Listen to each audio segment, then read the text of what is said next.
امیر جماعت اسلامی سراج الحق اس وقت میڈیا سے بات کر رہے ہیں۔ اور صدر نے اس پر دستخط کی بجائے واپس حکومت کو بھیجا ہے۔ اب حکومت نے اس پر مشترکہ اجلاس بلانے کا فیصلہ کیا ہے۔ تو اس سچویشن میں ہر ادارہ دوسرے کے ساتھ بجنگ بھی ہے، اعلان جنگ بھی کرتا ہے، اور ان کی تمام جو سچویشن بنی ہے اس وقت، ان کے خراب اثرات عوام پر پڑ رہے ہیں، اس لیے کہ عوام کے مسائل حل کرنے کے لیے سوچ اور بچار نہیں ہے، کوئی فیصلہ نہیں ہے، ذاتی مفادات میں سب لوگ لگے ہیں، اور اس کی وجہ سے معیشت تباہ ہو گئی، اور اس تباہ کن مہنگائی کی وجہ سے عام لوگوں کے لیے جینا مشکل ہو گیا۔ سچ یہ ہے کہ اب سانس لینا مشکل ہو گیا۔ اب پاکستان میں جب سے جناب ڈار صاحب آئے ہیں، ڈالر کی قیمت میں مسلسل اضافہ ہو رہا ہے، اور اب یہ تقریباً 300 تک ڈالر کی قیمت پہنچنے والی ہے۔ ابھی میں پاکستان کے شہر پشاور آیا ہوں، تو پشاور میں جو خوشیوں کا اور پھولوں کا ایک شہر تھا، آج کے دن 1 کلو آٹے کی قیمت 160 تک پہنچ گیا ہے، 1 کلو چینی کی قیمت 135 روپیہ ہو گیا ہے، 1 کلو گھی کی قیمت 500 روپیہ ہو گیا ہے، 1 کلو چائے کی قیمت 1800 تک پہنچ گیا ہے۔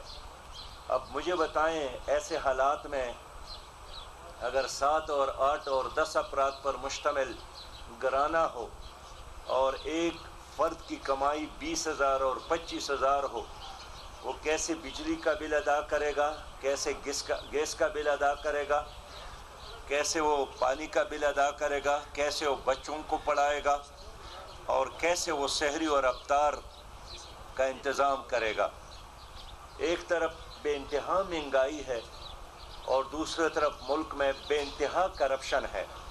یعنی اس وقت آپ اندازہ کر لیں کہ پاکستان کے جو ادارے ہیں، وہ خود ہر ادارہ ملک کے لیے ایک سپید ہاتھی بن گیا ہے۔ ہمارے ملک میں PIA ہے، روزانہ 25 کروڑ اس کا خسارہ ہے۔ یعنی ہمارے شہروں میں ایک ٹیکسی ڈرائیور اپنے ٹیکسی کے ذریعے 15-20 افراد پر مشتمل خاندان کو پالتا ہے، بچوں کو پڑھاتا ہے، لیکن PIA کا روزانہ خسارہ 25 کروڑ روپیہ سے زیادہ ہے، روزانہ کا۔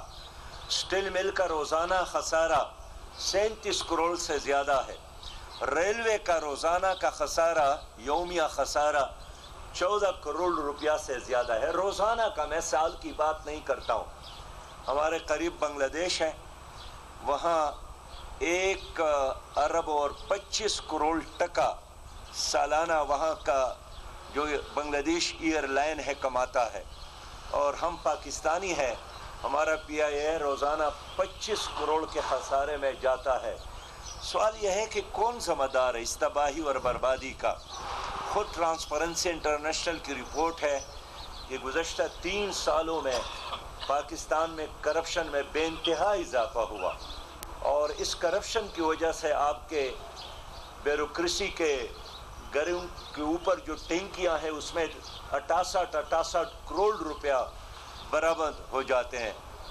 بے روزگاری میں بے انتہا اضافہ ہوا، شرح غربت اس وقت اتنا بڑھ گیا ہے کہ 11 کروڑ پاکستانی غربت کے لکیر سے اب نیچے زندگی گزارنے پر مجبور ہیں۔